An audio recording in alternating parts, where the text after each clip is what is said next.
राम कबीर। गुरु गोविंद दोनों खड़े, किसको लागो पाए।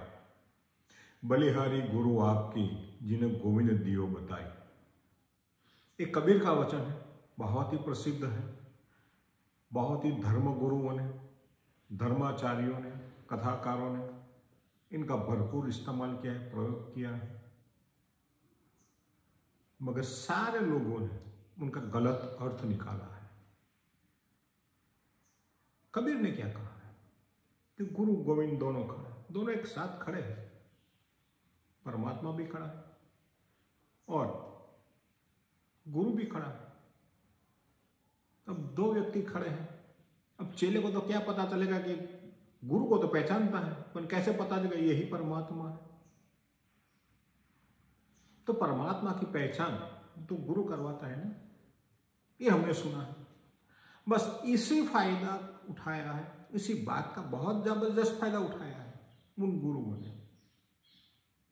तो किसको लागू पाए। अब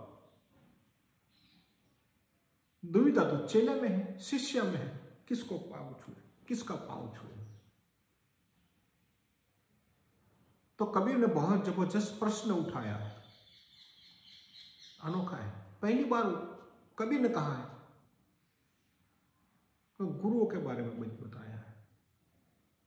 मैंने पहले भी कई बार अपनी बात में मैंने बताया है जुबान में,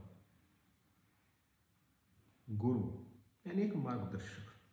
जो मार्गदर्शक होता है, जो हमें रास्ता दिखाता है, हमें कुछ दिखाता है, समझाता है, कैसे जाना चाहिए, कहाँ जाना चाहिए, कैसी उपासना करनी चाहिए। तो परमात्मा ने तो दर्शन दे दिया, मगर कैसे पता चलेगा कि यही परमात्मा है जो गुरु के सामने खड़ा है। तो कबीर ने बहुत अनोखे ढंग से समझा दिया है कि बलिहारी गुरु आपकी, जिन्हें गोविंद दियो बताए। जब गुरु कहते हैं कि ये परमात्मा है, अब परमात्मा है जो मिल गया है, तो गुरु के टांग पकड़ के खड़े रहने का कोई मतलब नहीं। गुरु की टांग पकड़ने का कोई मतलब नहीं, कोई अर्थ ही नहीं है। हाँ, उनका आभार व्यक्त कर दिया कि बलिहारी आपकी, आप धन्य हो। मगर जैसे धन्य कहा, बाद में गुरु के टांग पकड़ के खड़े रहने का, बैठे रहने का कोई मतलब नहीं।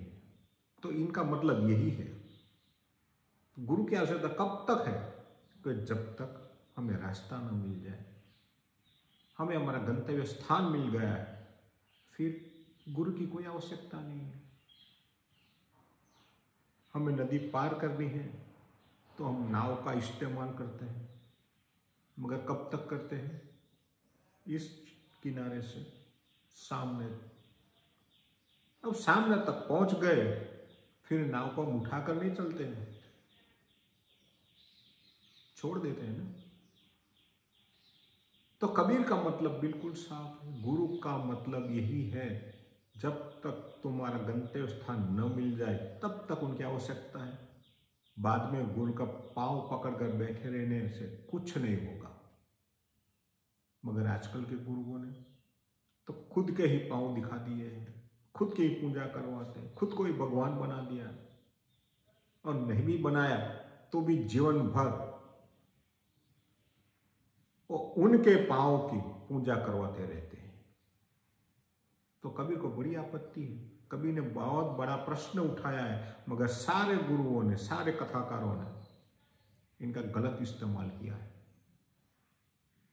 और मैं बार बार कहता हूं, कबीर का इस्तेमाल, कबीर नाम का प्रयोग कबीर के विरोधियों ने बहुत ज्यादा किया है, और ये अपने मन मुताबिक किया है।